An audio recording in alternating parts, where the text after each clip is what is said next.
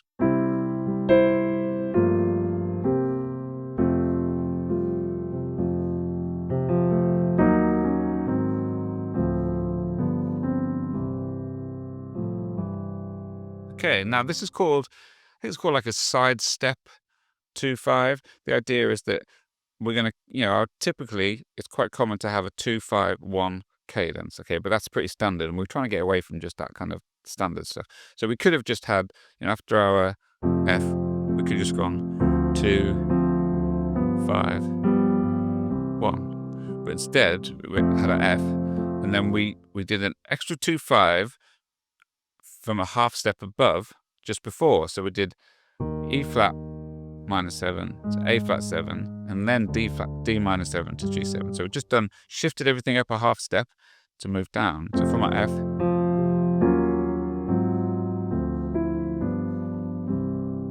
we don't just have to shift it up there, we could have done it down a half step as well. So we could have gone from our F, we could have gone.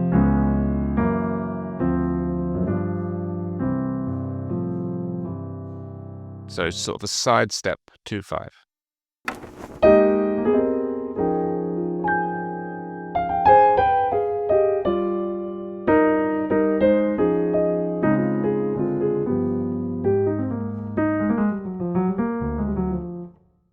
Okay, so our final section is a few cool examples of some interrupted cadences. Now, an interrupted cadence, although I think you Americans might call this a deceptive cadence, is that right? An interrupted cadence is when we feel like we're just about to land on our tonic chord, but instead, we don't. A lot of times, these sort of cadences are only used at the very end of a song, not typically used in the middle or throughout the song. And sometimes these will leave you feeling unresolved. And sometimes they'll act more like a suspension that then resolves eventually to that tonic chord. Let's have a look.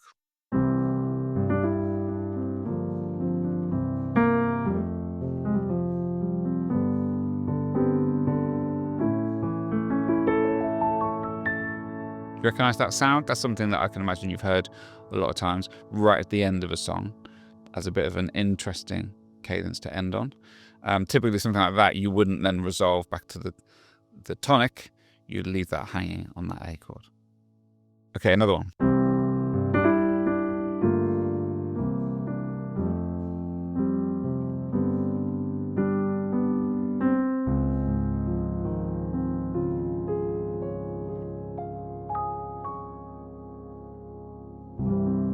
So you could maybe leave that hanging, or you could then resolve to that C. So that with this being a major 7 chord, D flat major 7, that's major 7 means that we're using that major 7 as the ear is hearing that resolution. We want to resolve to that C, but we are.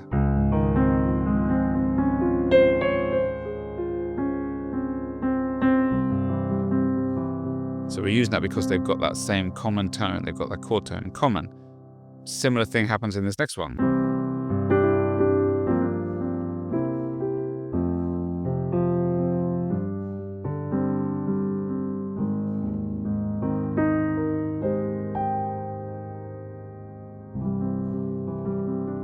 Again, A flat major 7, so that flat 6 major 7 chord.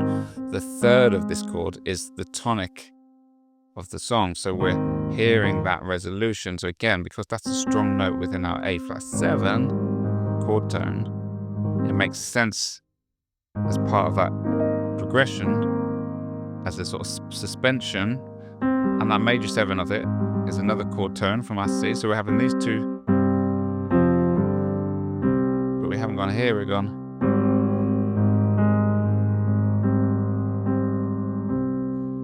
Really nice.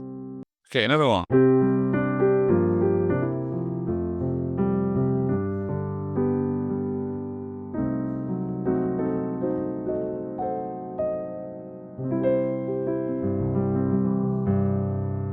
Again, works in a very much similar way. It's got a sort of suspended feeling before the resolution because we've got a common chord tone. Our tonic is included in this chord, but here we're playing a diminished chord, so we hear that C, but we play it diminished.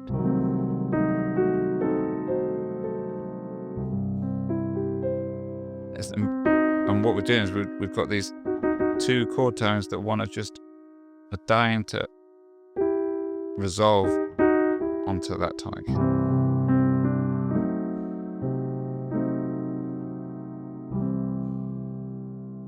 Okay, another one that's kind of going to do the same thing, where we're going to kind of interrupt the cadence, but then eventually resolve.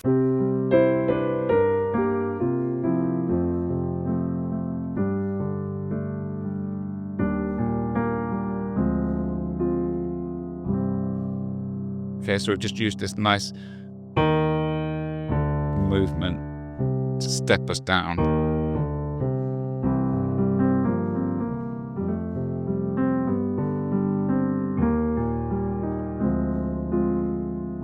Or we could even go, instead of going E flat, D, C, we could go E flat, D flat, C.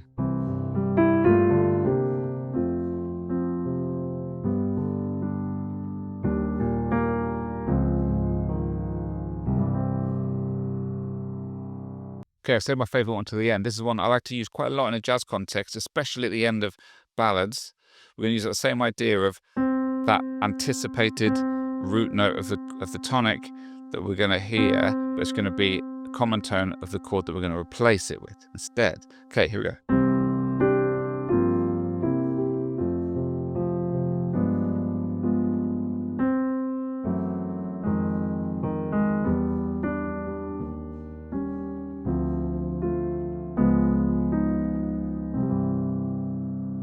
So we're waiting to hear that C note and the C chord, but we play an F half diminished with that C being at the top. And then we've got a mix of some diatonic chords and some tritone substitutions that lead us back chromatically down to our tonic. Lovely. With some of those interrupted cadences, you need to be mindful of what's going on with the melody. Now, I think in all of those examples, if the melody was the root note, which it often is at the very end of a tune, then you're good to go. But you should keep an eye out or an ear out in case there are any potential clashes. Okay, so there you go. If you've got some favourite cadences that I didn't talk about, I want to know what they are. Let me know in the comments. I hope you got some value from this video. Don't forget, if you want to support what I'm doing over here, you can do so over on Patreon. Thanks for being here.